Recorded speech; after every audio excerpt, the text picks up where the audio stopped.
Mas me conta um pouco sobre a Havan, como ela começou. Você falou que começou em Brusque. E como que foi o primeiro passo, a primeira loja? Me conta isso. Como foi abrir a primeira loja? O que você estava fazendo antes também? Nada, vamos lá. Meu avô, meus avós foram operários numa fábrica. Meus pais foram operários numa fábrica. E eu fui operário na mesma fábrica durante 7 anos. Eu me lembro que na nossa época, eu tenho 58 anos de idade, né? E na época todo mundo entrava com 14 anos de idade a trabalhar, que também não morria ninguém. Era normal, né? Eu vejo muitos pais reclamando, inclusive donos de negócio, dizem, eu queria botar meu filho a ser garçom, a atender a mesa, mas não pode. Se vier algum fiscal aqui, me multa, né? Antigamente ninguém morria por trabalhar. Isso também está errado. Então, meu pai, eu sempre fui muito estudioso, eu sou disléxico, né? Disléxico é a dificuldade de aprender a ler nos primeiros anos. Tu também? Sim, eu tenho muita dificuldade em ler. Eu também. Nossa, muito difícil. A professora, quando dizia assim, Luciano, continua a leitura. Eu já ia na aula de português tremendo. Eu já ia mal para a aula de português. Eu sempre fui péssimo em português e ótimo em matemática. Eu sempre aprendi a multiplicar e a somar. Dividir. Isso é bom, né? Eu sempre aprendi muito. Essa é boa, né? É somar e multiplicar. Dividir e diminuir, não aprendi nada. Agora, eu era péssimo em português. E não entendia, porque se eu era bom em matemática e não era burro, né? Por que quando eu ia na aula de português, aquilo me passava mal, amanhã tem aula de português. E aí a professora, eu acho que na 5ª série, 6ª série, a professora disse, Luciano, continua a leitura. Eu não ia. E os outros meus amiguinhos lendo atrasômetro, a burocracia. Começava a gaguejar, o pessoal começava a rir. E aí, eu não entendia. Aí eu pensei, o que eu vou fazer? E eu comecei a estudar em casa. Eu comecei a ler gibi na época, né? Livro, tudo que jornal, tudo. Eu vou tentar aprender a ler para eu não passar vergonha na coisa. E isso foi durante até os 12 anos de idade. Então eu sempre falo, né? Eu aprendi a ler só com 12 anos de idade. Imagina se eu tivesse aprendido com 7 anos, né? Esse era o Bill Gates. Tava melhor ainda, né? Tava melhor ainda. Tá com uma carinha então, assim, quem é disléxico, quem tem filho disléxico, tá? Ele não é burro, ele não é malandro. Ele aprende de maneira diferente, né? Procura como é que eu descobri depois que eu era coisa? Porque eu tive filhos depois na escola com dislexia, né? A gente fez simpósio. A nossa cidade tem colégio, a Cultura, que é especializado em quem é disléxico, né? Os Estados Unidos tem escola para disléxico, onde todo mundo é disléxico. Recentemente eu recebi um Tudo audiobook. Não, aprende através do silábico. Entendi. Beabá. Hoje é construtivismo, você aprende a ler a letra inteira. Uhum. Isso é um erro do Brasil aí, tem que mudar essa... O Brasil é assim, acho que a França é assim, a parte oeste americana é assim, que aprende menos do que o silábico. Pode crer. Tá? Então, aí a gente mandou professores para Curitiba para ensinar meus filhos a ler de maneira... Não, homeschooling não pode, cara. Crime. É crime, homeschooling não pode. Não pode, você não pode ter o seu filho estudar. Ele tem que estudar só naquela escola quadrada que o Estado fez. Não pode ter outro tipo de escola, não pode, hein, cara. Mas hoje tá mudando. E eu digo pra você, quem tem um filho disléxico ou um filho que tem... Esse filho pode virar um problema no adulto, porque ele foi marginalizado na escola, né? E eu, graças a Deus, depois aprendi e tal. Mas eu saí, então, de pais operários. Eu comecei numa fábrica também. O que a fábrica fazia? Fábrica tecidos. Fábrica Renault. Uma fábrica de tecidos de centenas de anos. Todo mundo lá em Brusque trabalhou na fábrica Renault. Ela eu comecei lá. Será? Eu comprei a fábrica faz 2 anos. Tu comprou? Caralho! Legal. E aí, depois de 3 anos eu trabalhei numa expedição. O meu gerente me chama e disse, Luciano, eu era chamado lá até de ligeirinho aí eu corria pra cá, corria pra lá. Eu nunca parei. Eu nunca parei pra conversar. Eu corria nas escadarias, sempre trabalhando, acelerado. Aí um dia ele me chamou, esse meu gerente, e disse, Luciano, você é muito bom pra ficar aqui. Eu te arranjei um emprego de vendedor, lá no outro lado. Tu não queres ir pra lá? Eu disse, vou pra lá. Aí me encontrei. Até hoje eu sou um vendedor. Adoro pessoas, adoro vender, né? E aí depois montei a Van com apenas um colaborador do tamanho dessa sala aqui. Tua sala aqui é do tamanho da minha loja que eu comecei. Caramba. O que tu tava pensando quando tu criou a Van? Não tô falando assim, não tô falando do que tu ia vender, não. Tô falando... porque assim, a Van tem toda uma identidade, né? Isso veio depois... Não veio nessa primeira loja? Não, a loja num bairro, né? Aliás, antes de começar a Van, como eu fui vendedor, eu passei a vender tudo o que se fabricava na loja, na empresa, que era uma empresa de 5 mil colaboradores, grande. E também o carro da diretoria, a sucata, tudo que tinha na Van, era eu que na Renault na época, sim. eu vendia. Até achei, eu tô com um diretor que está lançando um livro na semana que vem, tem 80 e poucos anos, e ele conta no livro uma história que aconteceu. Ele tinha um Galaxy, você lembra do Galaxy? Carro? Um carro, Galaxy. Por exemplo, no Brasil tinha 5, 6 carros. Um Galaxy, um Opala, uma Kombi e um Fusca. Pode crer. Certo? Né? E na época, os diretores tinham um Galaxy. Né? E aí, quando ele comprou um outro Galaxy, sobrou um Galaxy lá para vender. E quem chamaram? O Luciano, para vender o Galaxy. Né? E aí, eu sabia que tinha um cara em Brusque que tinha um Galaxy, mas não tinha ar-condicionado. Eu disse, eu vou ganhar 2 vezes aqui. Né? Eu disse pro dono do carro, vamos vender o ar-condicionado, que vale uma fortuna, e depois nós vendemos o Galaxy. Né? E fizemos isso. Arranjei, vendi pro... E o cara era bem gordo, Telmo Rosinski, que eu nunca me esqueço, lá de Brusque, bem gordo. Então, eu vendi o ar-condicionado, tirei o ar-condicionado, vendi o ar-condicionado quase com o preço do Galaxy, e depois vendi o Galaxy. Foi um sucesso. Né? Até hoje eu não esqueço disso. Né? Então, assim, depois disso, eu montei primeiro uma tecelagem de toalha, em 1984, com 22 anos de idade. Da hora. 22 anos de idade. E depois eu montei a Van. Por que você tinha esse negócio de montar empresa? Porque seu pai e sua mãe eles eram operários. Eles tinham alguma coisa de montar empresa, né? Dentro deles? Não. E meu pai dizia assim, Luciano, eu começava das 7 da manhã às 5 da tarde. E meu pai trabalhava das 5, 1h30. E aí, antes de eu ir para o escritório onde eu trabalhava, eu passava no lugar que meu pai trabalhava, que era um subsolo. Trabalhou 42 anos num porão. Meu pai. Caralho. 42 anos. Vitamina D faltava bastante. Pô, coitado. E aí, eu dizia, pai, agora eu vou montar uma empresa para mim. Ele disse, estás doido, Luciano? Eu tô aqui a vida toda de operário. Tu já tá naquele escritório bonito ali. Fica ali, o emprego teu é bom. Olha só, pai passou a vida toda aqui. Eu disse, não, pai, eu vou montar um negócio para mim. Mas da onde você tinha isso? Por que você queria montar? Você tinha visto eu acho que feeling... como é que vocês montaram esse negócio aqui? Eu vi os gringos fazendo. É igual, né? Conhecimento. Eu digo que o conhecimento vale mais do que um diploma. Não é isso? Total. Não é a faculdade que vai fazer. É o teu conhecimento, a tua força de vontade. E eu disse, pai, eu vou montar uma tecelaginha e vai dar certo. Aí montei uma tecelaginha, depois tirei meu pai da fábrica e botei ele a trabalhar comigo. Que da hora. Esse deve ter sido um dia da hora.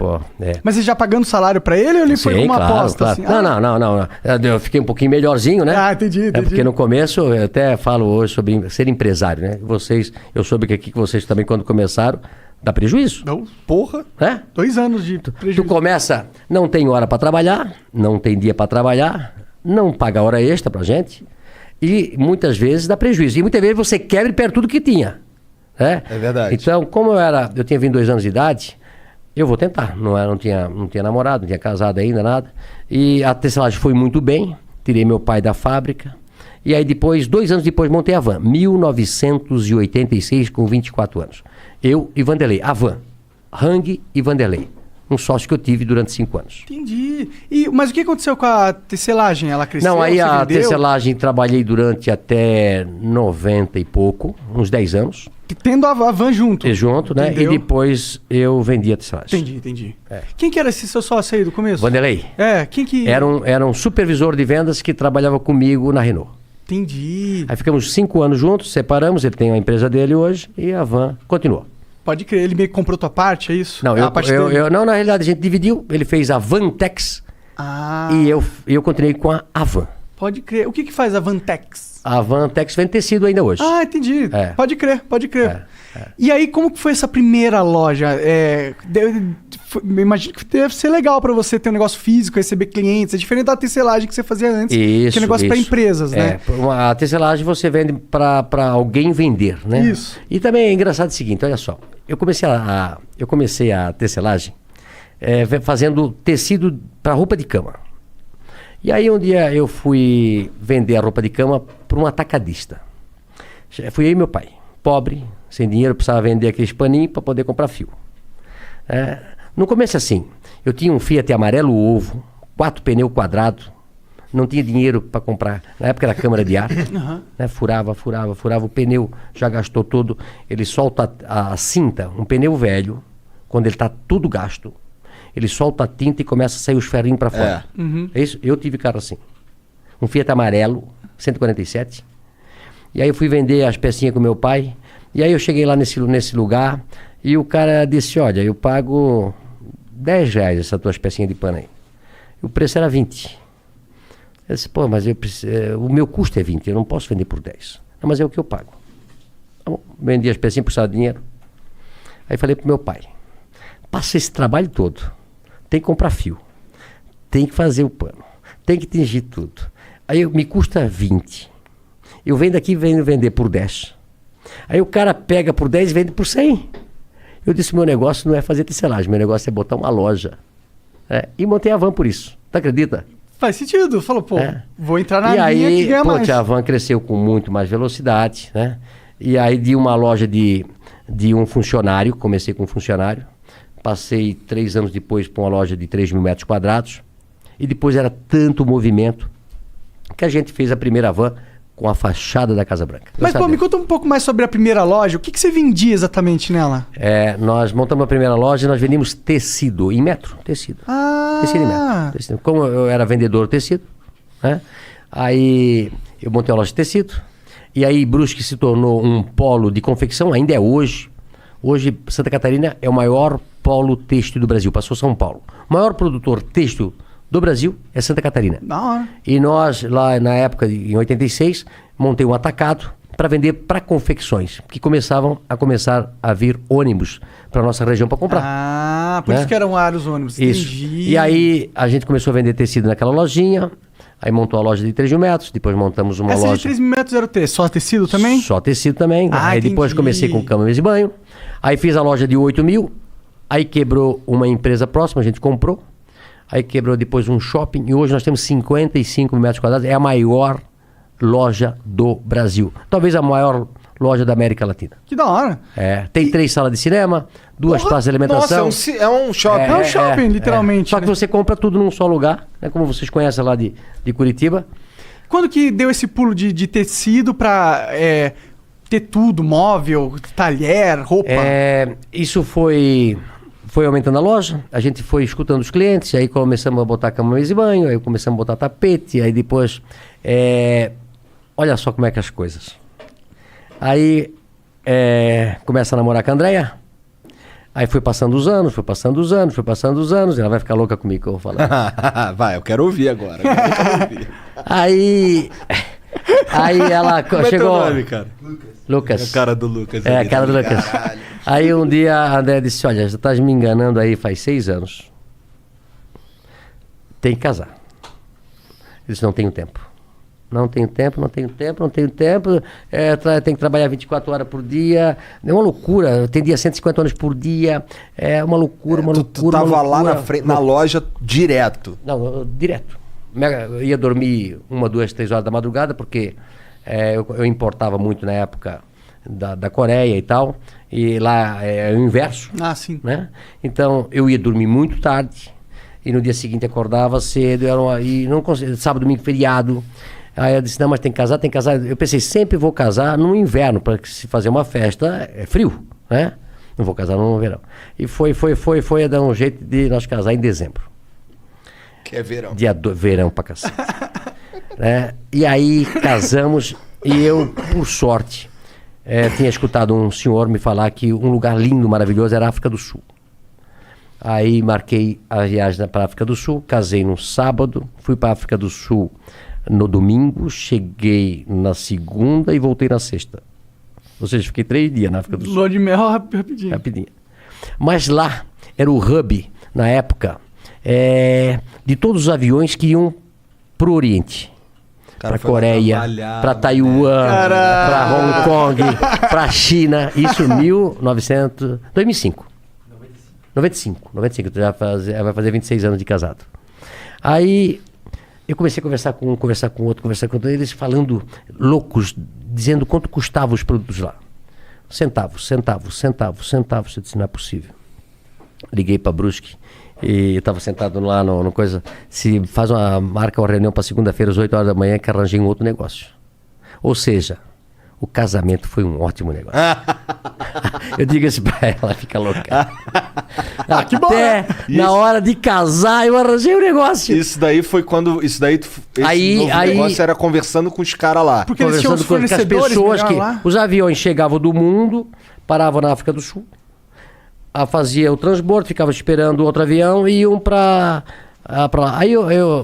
Aí eu disse, eu cheguei e avisei pro pessoal, já disse, olha, prepara uma reunião, segunda-feira, eu vou fazer uma loja de importados. Avan, o Paraguai é aqui, né? Isso era dezembro. Dezembro eu fui pro Paraguai, via mais ou menos o que eles vendiam lá. Janeiro já fui para Las Vegas, tem uma feira de importado, tinha lá. E no ano seguinte já fui no mês seguinte já fui para China, para tudo quanto é lugar. E aí começamos a importar produtos importados na época, que o dólar estava muito defasado. Mas foi um sucesso quando a gente abriu. Então eu incorporei todos esses produtos aí que se vê hoje. Foi nessa época aí. Entendi, foi do caraca. O cara tirou do casamento a Havan moderna. Tá aí. Mas tu sabe de uma coisa? O Brasil, eu tenho falado bastante isso, e falo isso para os meus compradores, que nós só devemos importar aquilo que for 30%, 40% mais barato lá fora. Tentar comprar tudo que for possível no Brasil. Nós temos que gerar emprego no Brasil. E sabe por que a gente não gera mais emprego no Brasil? Tem algumas... Por causa dos impostos. Né? Bom, nós temos a maior carga tributária do mundo. O Brasil, na década de 80, de 70, exportava tudo. Exportava louça, exportava toda a indústria nacional, exportava para o mundo todo. E por que nós fomos perdendo competitividade? Lá atrás, a carga tributária era 18, 20, 22, 24. E hoje chega a quase 50% de tudo que a gente produz. Sim. Ou seja, tudo no Brasil é muito caro. E aí os outros países